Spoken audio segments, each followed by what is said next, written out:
Alhamdulillah, puji syukur pada Allah Subhanahu wa taala kita bisa bertemu lagi di dalam pelatihan kader kesehatan untuk menghadapi COVID-19 ini khususnya di Desa Bojonegoro. Baik Ibu-ibu yang kami hormati, untuk materi ini, materi yang kedua, setelah kita kemarin materi satu menyampaikan terkait dengan bagaimana cara kita berkomunikasi dengan pasien COVID-19, sekarang kita akan membahas materi kedua ini tentang pencegahan dan pengendalian COVID-19.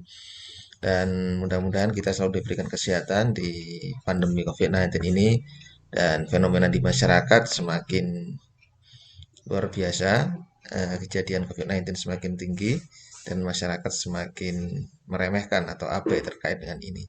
Dan salah satu hal yang kita sampaikan berulang-ulang adalah terutama kepada petugas kesehatan dan termasuk tokoh masyarakat dan termasuk ibu-ibu kader kesehatan dimanapun juga itu adalah terkait dengan pengendalian dan pencegahan dan pengendalian COVID.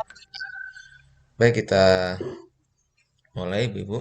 Eh, untuk selanjutnya,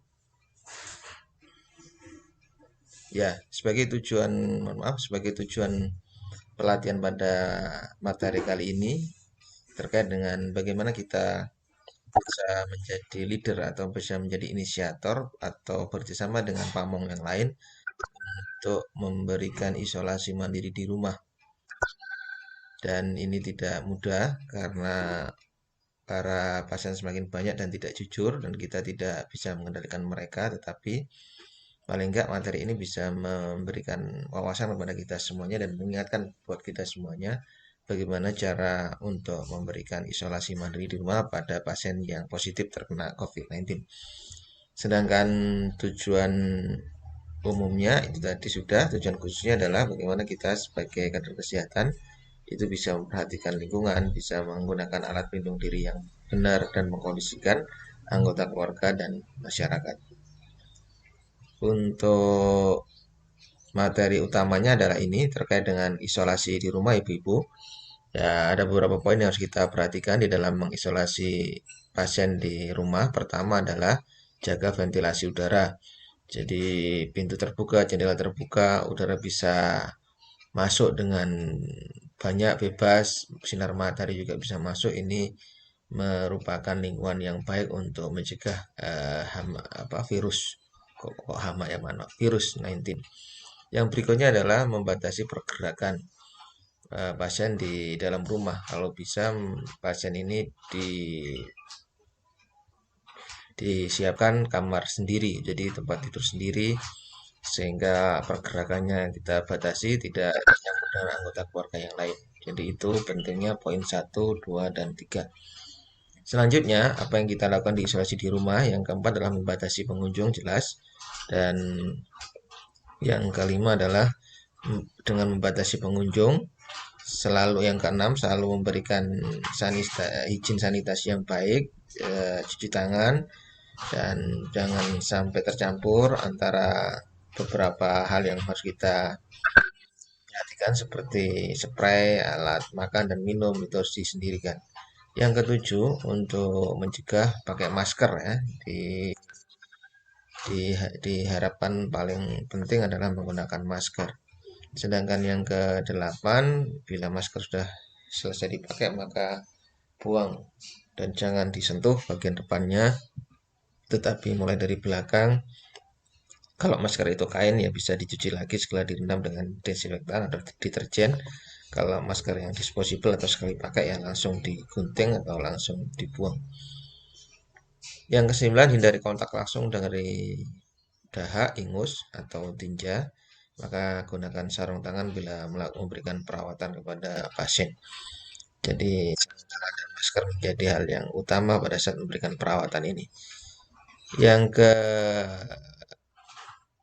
berikutnya, ini mohon maaf ini ketutupan, saya akan geser posisi saya di sini.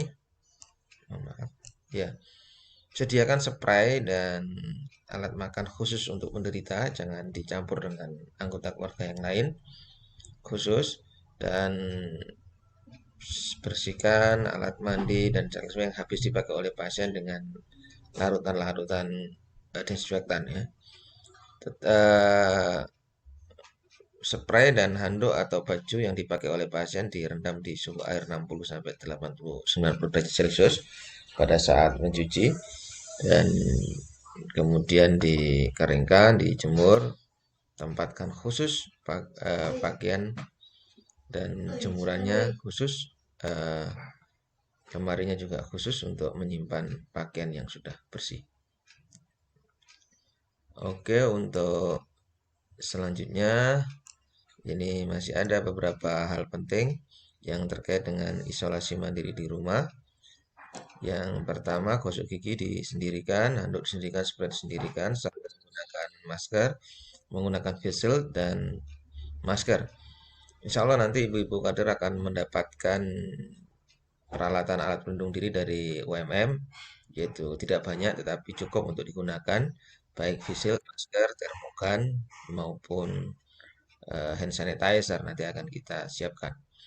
Baik, untuk berikutnya buang pakai masker, sarung tangan. Kalau yang kain bisa dicuci lagi, kalau yang disposable sekali pakai yang dari karet itu langsung dibuang. Perhatikan cara membuangnya. Baik ibu-ibu, itu materi yang kedua, bagaimana kita mengawal terkait dengan isolasi mandiri ini menjadi penting. Mulai dari pengaturan lingkungan, ventilasi, cahaya, menggunakan APD lengkap, sarung tangan, masker, face shield, hand sanitizer, cuci tangan, menyendirikan ruang bagi pasien, batasi area akses dengan anggota keluarga yang lain, alat mandi, handuk, gosok gigi, alat makan, semuanya disendirikan. Baik, terima kasih Ibu-Ibu atas perhatiannya dan nanti kita akan ketemu lagi di hari yang lain di materi yang ketiga. Assalamualaikum warahmatullahi wabarakatuh.